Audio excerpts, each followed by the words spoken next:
Би Jargal сайхан байна. Та юу чадхаа, юу байгаагаараа, хаа байгаа газараа хичээнгүүлэн хий.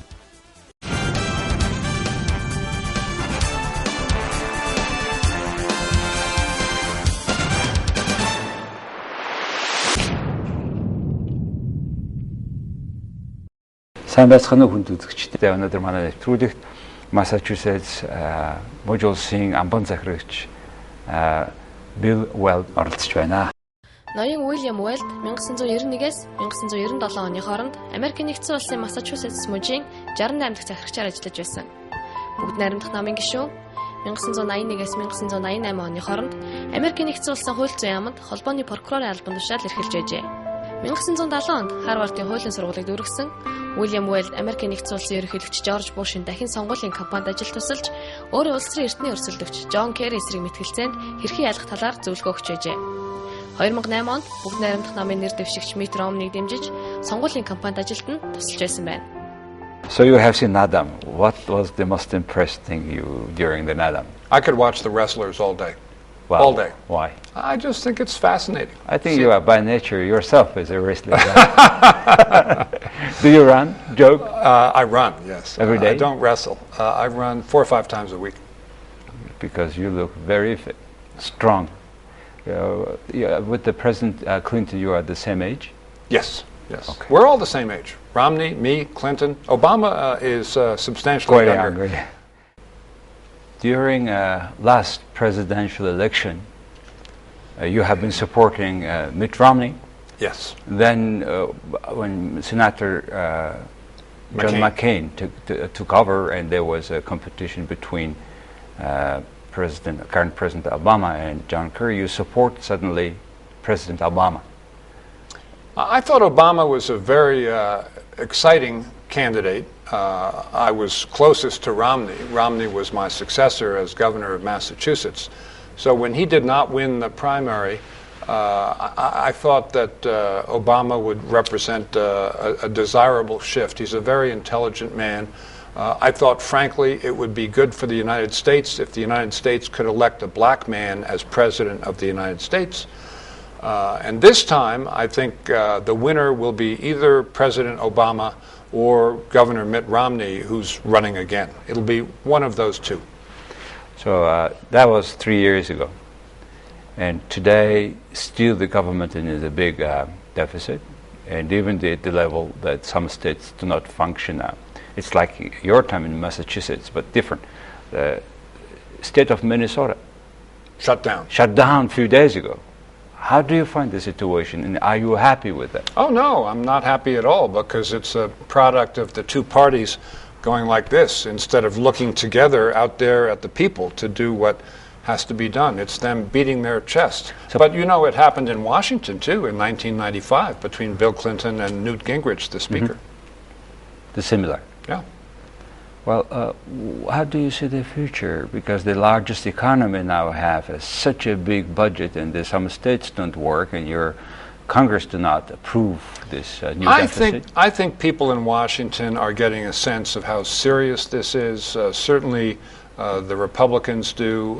John Boehner, who is the Speaker of the House, is a friend of mine. He totally understands that we have to cut. We have to cut now, and it has to be massive. The Democrats, led by President Obama, and the Republicans, led by Speaker Boehner, are in the midst of their negotiations. But you know, the obstacles seem to me to be political posturing more than substantive. I think Washington has turned a switch in its mind, and I think they will be serious about this.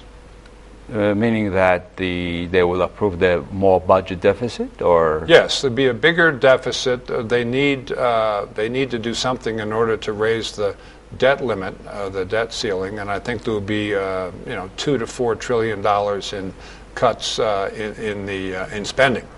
Spending cuts is what's really required here. So I don't think they're prepared to go over the cliff. You never know. You know, in Washington, anything is possible. Okay.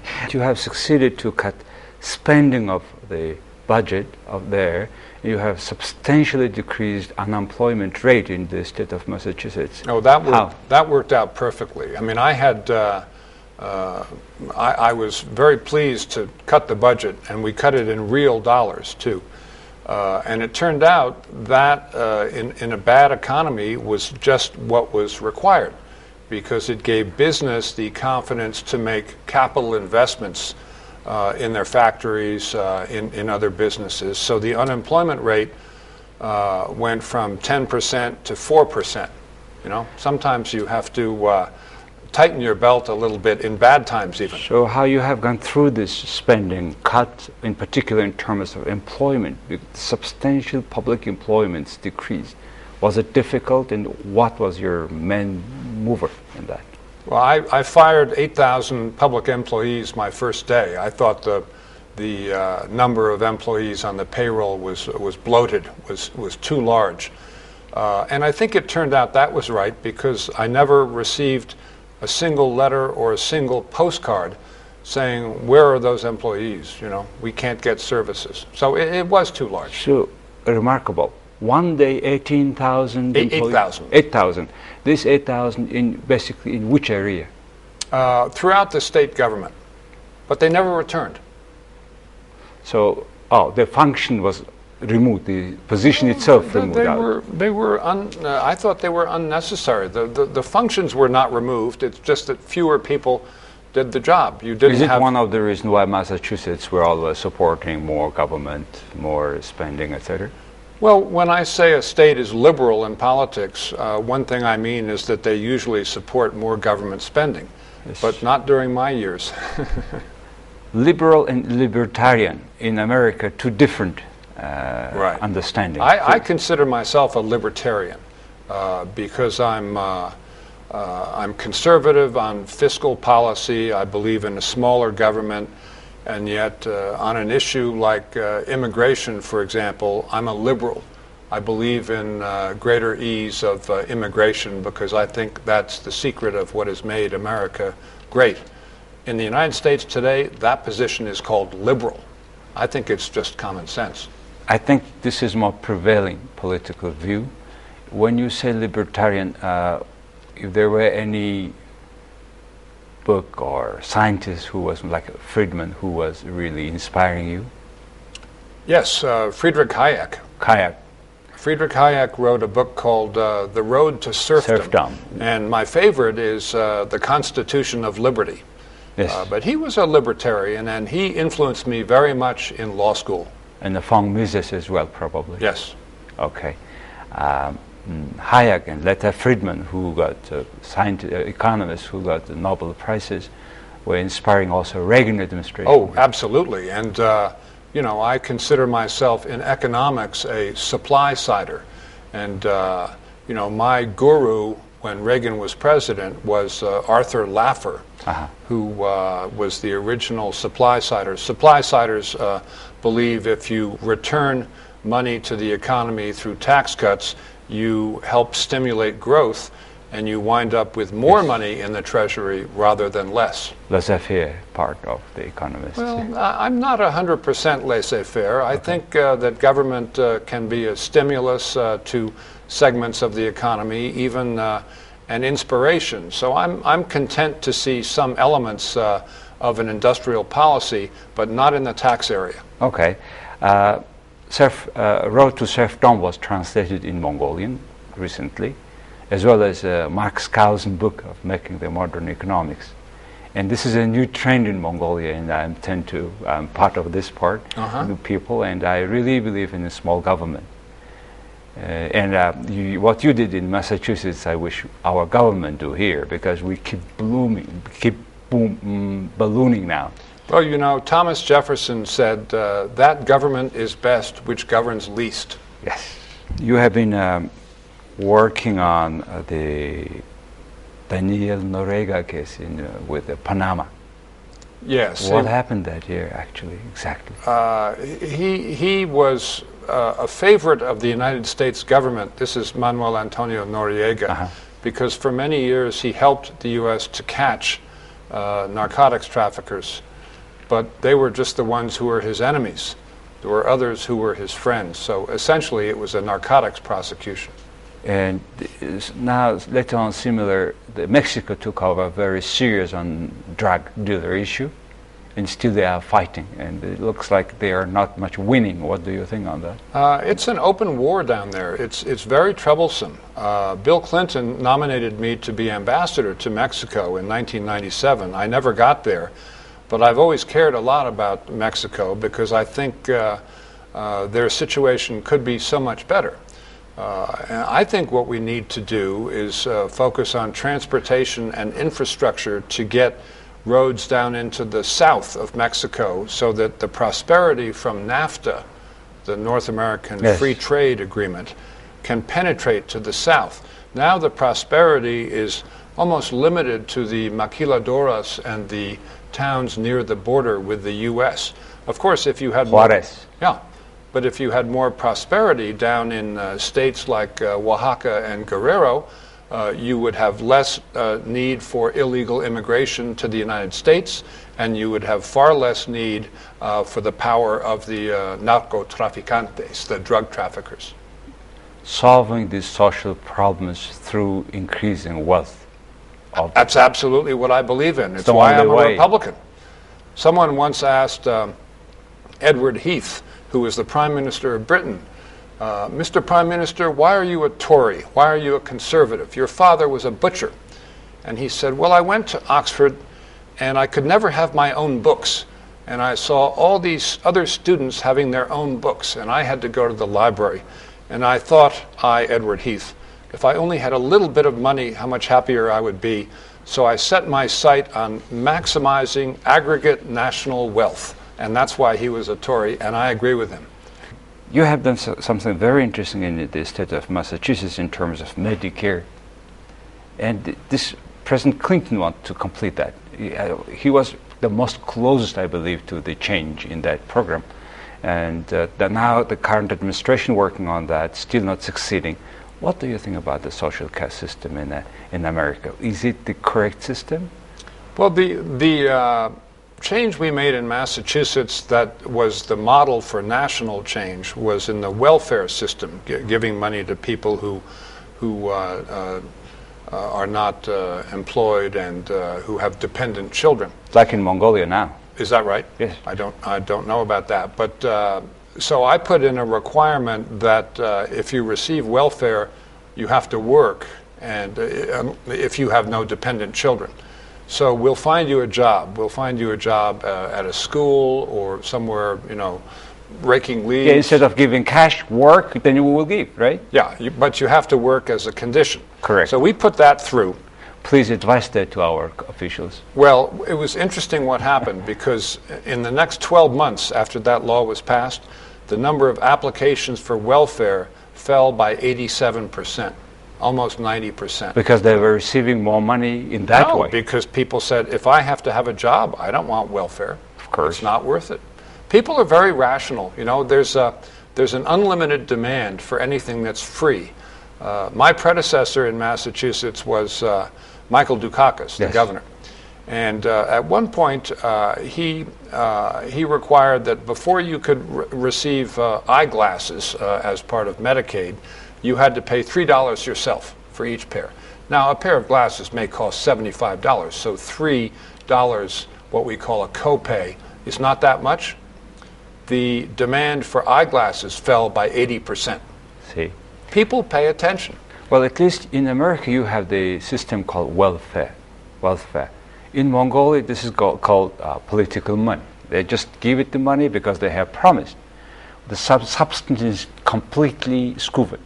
As a result, it doesn't go anywhere. It is good for politicians. Well, the challenge here is to get renewable wealth. Not just copper and gold, but something that's renewable. Like knowledge. Like knowledge. Yes. Education and training. Well, let's talk a little bit about Mongolia now. You have been invited or nominated to be an international advisor to Ivanhoe Mines. The critical time for the history of that company and for history of our country during the completion of the long, many years negotiated agreement. Right. How do you find this agreement? I think it was well done. It took a long time. It was, bleached in the sunlight, as they say, because Mongolia has the good fortune to enjoy not just democracy, but a robust democracy. So I assure you, every phrase of that investment agreement with Oyu Tolgoi and the government was pored over by many, many members of the Jargal. And I think the result is good. The government is going to wind up with 34% of the project and, frankly, 50% of the revenues when we get going without having to put money down. So I think the government did very well for the long-term future of Mongolia. They didn't just grab cash at the beginning and say, give us a lot of cash now and you go do what you want. They did a little bit. They asked you to pay initially $100 million. That's not a lot of money in the context of this project. It is true, but however, I was wondering, 34% of share means 34% of investment the government has to do. If they cannot do it, they will do it from the profit when later on they will receive. Yeah, but they'll. This mine is starting. First ore will be next year, 2012. Commercial production will be fairly early 2013.